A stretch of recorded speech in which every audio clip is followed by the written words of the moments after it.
Thanks for joining us here at Anchor. We are so glad that you're a part of this. My name is Bobby Arkills. I've called this home for the last 4 years, and I'm part of the ministry board. And we are in week 8 of our series going through 1 Peter, and we've called it Exiles. With the idea being is Jesus followers, we are exiles. This isn't our home. This is not our normal place. So what does it mean to follow Jesus as exiles in a foreign land, but to live out our faith in such a way that it's attraction to people? They want to know, who is Jesus and what's the difference in your life? Now, I know it was all of a week ago, but the Super Bowl took place. And I'm guessing you, like me, watch these games all throughout the playoffs. Just really tight games, never a blowout. And I watch these games and I realize how nervous I'm getting. And the fact is, I'm not in that pressure situation. I'm sitting on my couch. I have a bowl of popcorn, but there's something inside of me with the pressure that makes me nervous when I watch that quarterback and the receiver.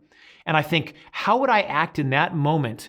And then I put myself in their mind and think 70,000 fans, people screaming. You have very large and very fast men trying to knock you down. And you have 1.2 seconds to deliver the perfect pass. And then you hear the interviews after the game. And they're not so much caught up right in the moment and feeling the pressure, but really it's a sense of muscle memory. They have done this so much and practiced so often that it just comes naturally to them. As we've looked at 1 Peter, we've talked about some different themes. There's been a theme of joy. There's been a theme of love and a theme of suffering. And it feels like as we get into 1 Peter chapter 4 today, the first 11 verses, we're getting to a place where Peter is saying this. Okay, we've talked about the themes. Now here's some very practical ways that you can live this out. Some very easy ways that you can live out what it means to be a Jesus follower in a broken world. And for me, that's an encouragement because when I think about Peter, we think about the author of this book. We look back to the Peter of old. The old Peter was a fisherman, one of Jesus' first disciples. We know he was brash. He was outgoing. Peter was one of those people that typically spoke first and then thought second. Maybe you've been with those people. You have friends. Maybe you are that person. But he would usually jump into the adventure first, and then he would think, what does this actually mean? But yet this is a transformed Peter that is writing to us. He's different because Jesus Christ has been at work in his life. And so as we open up right here in 1 Peter chapter 4, the first practical way that Peter challenges us to be different as exiles in a broken world is that we're to live for the will of God. It says this in 1 Peter chapter 4, verses 1 through 6. Therefore, since Christ suffered in his body, arm yourselves also with the same attitude, because he who has suffered in his body is done with sin. As a result, he does not live the rest of his earthly life for evil human desires, but rather for the will of God. For you've spent enough time in the past doing what pagans choose to do, living in debauchery, lust, drunkenness, orgies, carousing, and detestable idolatry. They think it strange that you do not plunge with them into the same flood of dissipation, and they heap abuse on you. But they will have to give account to him who is ready to judge the living and the dead. For this is the reason the gospel was preached, even to those who are now dead, so that they might be judged according to men in regard to the body, but live according to God in regard to the Spirit. What's interesting is that Peter starts this off, he says, therefore, which takes us back to chapter 3. Chapter 3 finishes and says, the ultimate example of suffering was Jesus Christ, who had every right to turn away from suffering, being God's only Son, God in the flesh. And yet he leaned into that. And so Peter says this, therefore, arm yourselves with the same attitude. And when we read the book of 1 Peter, which again is a letter to this church, these are exiles in today what would be called modern day Turkey. It was Asia Minor. These were Jews and Gentiles. But a letter was meant to be read in one sitting. So you wouldn't read one chapter and then step away typically, and then come back to the second part and step away. It was one time. So you would read this and understand that there was a little bit of a theme of being on watch, of being alert. He says, arm yourselves, in the sense that there's a battle going on. He even says in chapter 5 that you should make sure to watch out because there's an enemy that is prowling around. And when we think about the first step of being exiles and living out who Jesus is in a broken world, living for the will of God is to understand that there's a spiritual battle that is happening.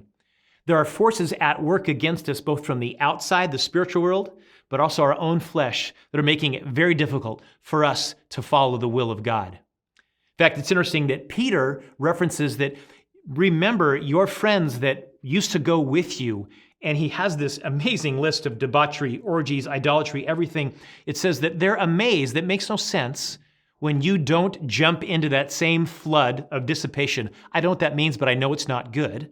That you don't jump into that. Not only do they not understand, doesn't make sense, but it says they heap abuse upon you. When we think about turning away from the old life, we think about the decisions that we used to make before we surrendered our life to Jesus.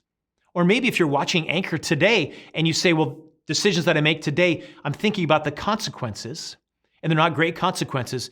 Peter was saying, look back at your old life and understand that when you turn away from that and decide to follow the will of God, not only will they not make sense to others, but suffering is a part of that equation. Suffering is always part of the equation of following Jesus. I remember when I was a new Christian and I came across this verse, and there were two parts of the verse, and typically I'd hear the first part, but never the second part. And the first part is that I want to share in the power of his resurrection. I want that power that God offers, and he showed in the resurrection of Jesus from the dead. But then the second part is, but also to share in the fellowship of his sufferings. Is that part of following Jesus is to understand that suffering is a given. But when we understand that suffering is a given in pursuing the will of God, and we'll also realize that we would much rather choose following God's will than the short-term satisfaction of all these things and the things that you and I have left behind in our old life. But sometimes we get to the place we wonder, okay, what is God's will? I really would like it laid out on a piece of paper for me, that I could go down the list and say, this is God's will, this is the timing, this is exactly where I go, what I say, and then I'm affirmed in that. But in looking for that, you can look all throughout the Bible, and you won't find that list in here.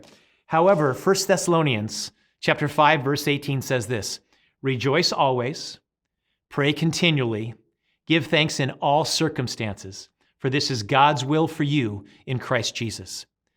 The key of living for the will of God is to lean into the Father.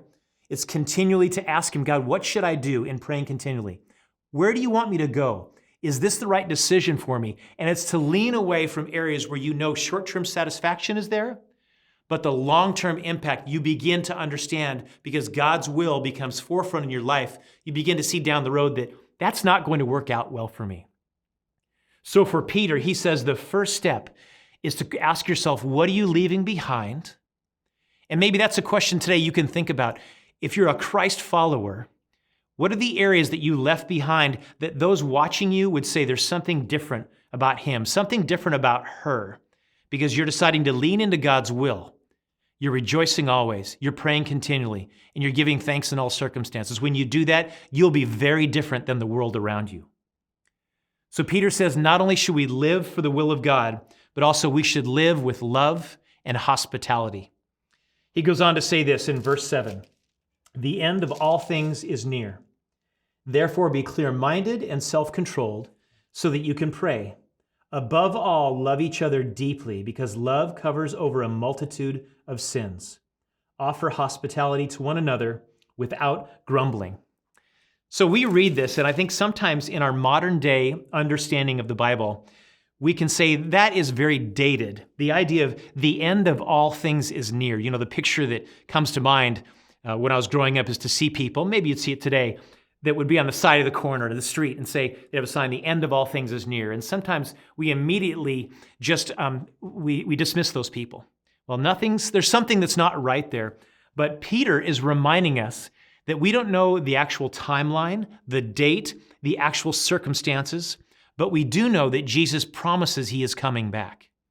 And I think Peter leads with this by saying, if we understand that Jesus' return is imminent, we know he will come back for us, then every area of our life should be affected. And then he goes on to establish another theme that you find here. And it says this, above all, love each other deeply.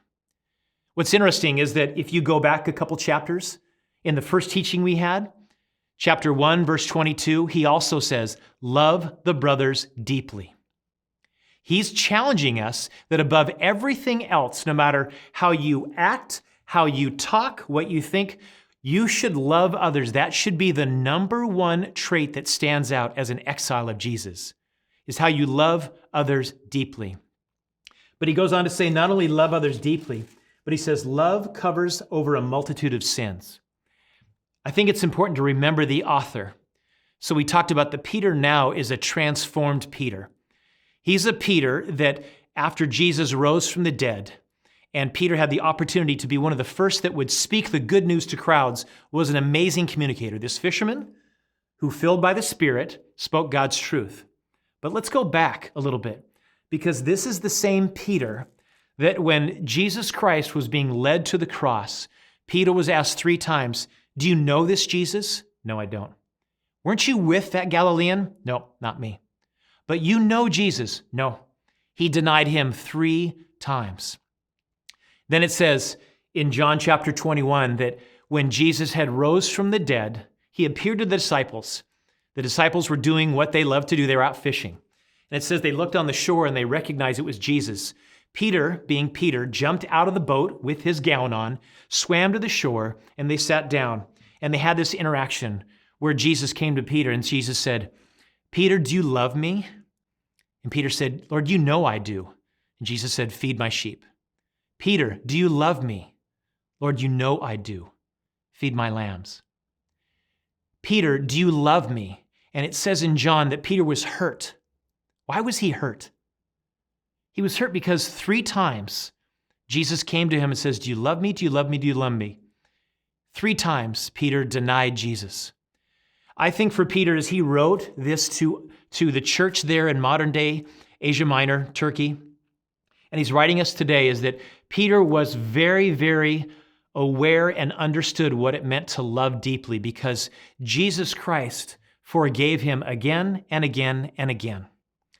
And sometimes the areas of our deepest hurt are the places where God uses that to become the transformation for us to love others. If you've been to Anchor for a little while and had heard a little bit of my story when I've shared before, you know that I have a difficult relationship with my dad. We never been really very close. It's better now than it was as a teenager, but there were just enough under the bridge of my father not encouraging and really telling me that I was kind of I guess a disappointment to him in a lot of different areas. Well, my dad has a very serious form of cancer right now.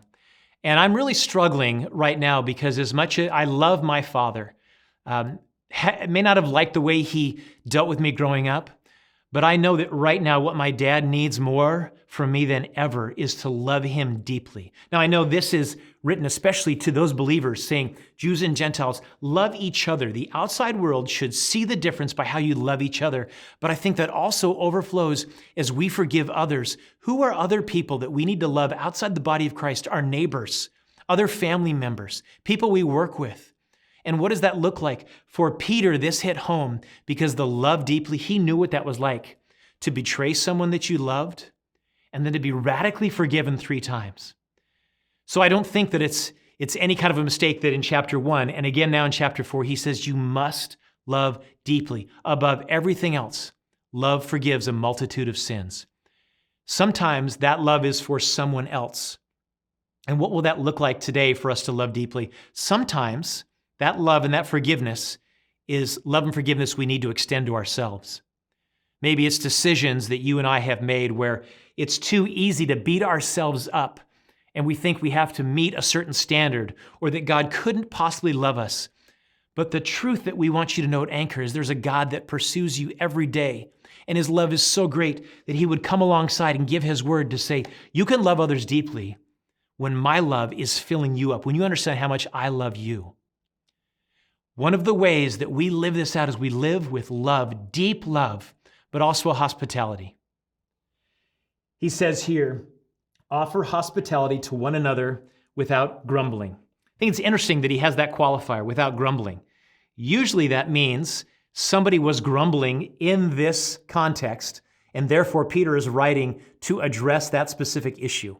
I mean, it's like when you have kids, and our daughters are all grown out of the house, but when we would say take out the garbage, there was usually a qualifier. Please take out the garbage and don't complain, because they were complaining about it. And we wanted to say there's a job and there's an attitude to go with it. In the same way, Peter says one way that you can show as exiles that the love of Jesus is amazing to a broken world is offer hospitality. And I think it's great that in Anchor, presence, purpose, hope, and hospitality is one of our core values. So think about today. What does that look like for you today? Is there an opportunity for you to offer hospitality without grumbling, with a joyful heart? Maybe it's to invite somebody to your house for lunch, somebody who's brand new if you're at Anchor, or somebody that you're going to come across today as you watch this. Is there a way that you can open up your home and extend not just your home, but other resources that you can offer for hospitality?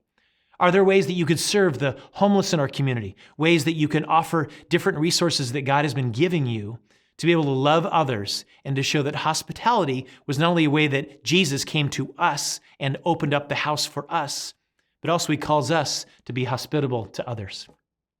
So Peter says, live for the will of God. He says to live with love and hospitality. And then finally, he challenges us, if we're going to be exiles in a broken world, we must live to serve. It says, each one should use whatever gift he has received to serve others, faithfully administering God's grace in its various forms. If anyone speaks, he should do it as one speaking the very words of God. If anyone serves, he should do it with the strength God provides, so that in all things God may be praised through Jesus Christ. To him be the glory and the power forever and ever.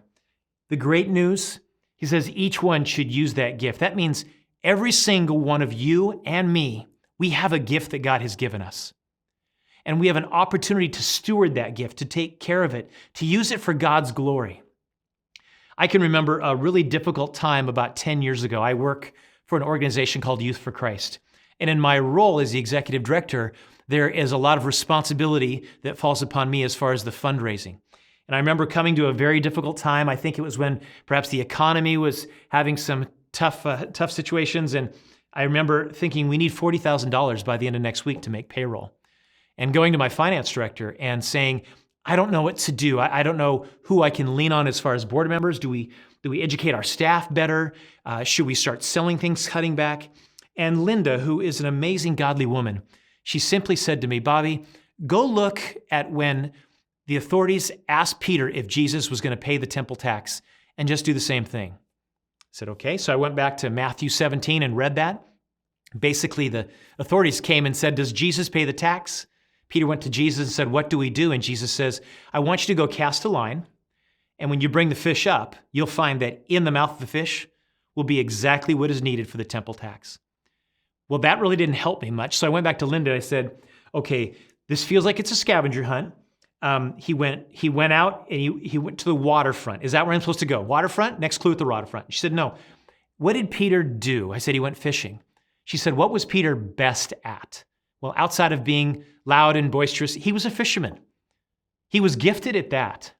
And she said, Bobby, I want you to go do what you do best with what God has given you. And that spoke volumes to me at the time, because it didn't release me from saying, what else can I do? But it said, lean into the ways that God has gifted me, do it with all of my strength and energy, and lean into God and say, am I going down the right road, Father? Every single one of us has a gift to give. In fact, it says in Romans chapter 12, verse 6, it says, we have different gifts according to the grace given us. If a man's gift is prophesying, let him use it in proportion to his faith. If it's serving, let him serve. If it's teaching, let him teach. If it's encouraging, let him encourage. If it's contributing to the needs of others, let him give generously. If it's leadership, let him govern diligently. If it's showing mercy, let him do it cheerfully. Again, back to 1 Peter. Peter says, when you do it the strength that God provides. God says you have a gift, and I'm going to give you opportunities, but when you dive into it, I want you to give it all that you can, because we're stewards of that gift. God has given it to us. But that gift has been given to us not only to praise God and point glory to Him, but it's also been given to us to bring joy to us in the midst of it. I think sometimes when we think about having those gifts, one of the first questions we have, or the first way we deny it, is we say, I don't think I have anything specific. I'm not sure what I'm good at. So with that said, I'm just not going to do anything. And I think there are three ways that we can begin to discover what those giftings are, the ways that God has uniquely wired us to be able not only to serve those around us, but ultimately to point to him and to give him glory and to make him attractive to others. I think number one is we can ask. That means going to God and simply praying, God, I'm not sure where I'm gifted, but I believe that in some way, through your word, through your spirit in my heart, through others, you can speak to me. Is to ask God and then to ask others. That's another way of the first way is to ask others. Ask other Christians that you respect and say, you see me. What are some of the gifts that you think God has given me to serve others? Number two is to ask yourself, where does my heart break? Bob Pierce, who was the founder of World Vision, on the very first trip he made to Vietnam before he even founded World Vision, had this quote that has been often shared, and it says this, "Let my heart be broken by the things that break the heart of God." I remember when I started with Youth for Christ, and I went to a high school, and I wasn't sure where to start with relationships with kids, and do I begin with a weekly large group gathering? And I remember my supervisor said, I want you to do this first. I want you to park outside that school, and I want you to pray for that school and watch those kids, their faces coming out. And I want you to do that until God breaks your heart for those kids. And I remember doing that over and over and over and over until I realized I wasn't just seeing faces, but I was seeing eternal souls, these kids who seemed like they were doing so well, but you could tell that underneath that, there was hurt, there was dissatisfaction, there was pain. It's to ask God, where does my heart break? Maybe your heart breaks for young people.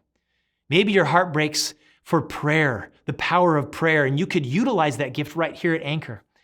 Maybe your heart breaks for people in the community, acts of injustice. But when you ask that question, God, break my heart for the things that break yours, you will find that God can then begin to direct you in ways to use your gifts. Then number three is simply to look for where he's at work. When I first started with Youth for Christ, I did a Bible study called Experiencing God. And that was the basic premise. It wasn't to go out and create your own ministry. It was simply to look, where is God at work, and then join with him. And you may find that you jump in, say here at Anchor, God's at work in the prayer ministry. I'm going to dive in there. And you may say, this is it. Or after a few weeks, this isn't it. Let me try something else. So it could be a trial and error. But the great news is God has gifted you in some way. How can you lean into that? Because when you lean into that, not only will God get the glory, people will see the difference of the exile, but also you'll find the greatest and deepest joy in your life. So think about on-ramps right here at Anchor. Are there serve teams? There's ways to serve, whether it's in the kids ministry, in the teen ministry. Are there ways you can serve on the prayer team, in communion, helping around the grounds? Whatever that looks like, look at different ways. Put your name on that card and say, I'd like to find out ways to serve, to see where God has gifted me. So again, a reminder, Peter says, with the attitude, understanding that suffering is a given, the way that we practice it so that people see that exiles like us are different. And what we have, they long for in a relationship with Jesus Christ is to live for the glory of God and his will. It's to live with deep love and hospitality and to live to serve. And the great news is this, is that these examples of the will of God, of love, of serving, these were all shown to us in the person of Jesus Christ. That the God of the universe so loves you right now that he would send his only son to live on this earth, to be the example of suffering, to go willingly to the cross so that the bridge between us and God could be bridged, and then to be raised from the dead, to have the power to conquer sin. And that power is the power that God says, I want to fill you with. He wants to fill me with. And all we simply need to do is say, God, I surrender my life to you. I'm not sure what that looks like, but I know that the way I've been living isn't working out, that I'm not finding the deep sense of satisfaction and joy in these areas that I'm dabbling in. But what I hear is enough for me to dip my toes in the water and say, have my life. Show me the direction you want me to go. And when you do that, God promises to meet you. He promises to change you from the inside out, bit by bit by bit, so that the transformation we talk about here and the way that you show yourself to the world becomes more and more convincing, more and more appealing, because Jesus is overflowing out of you.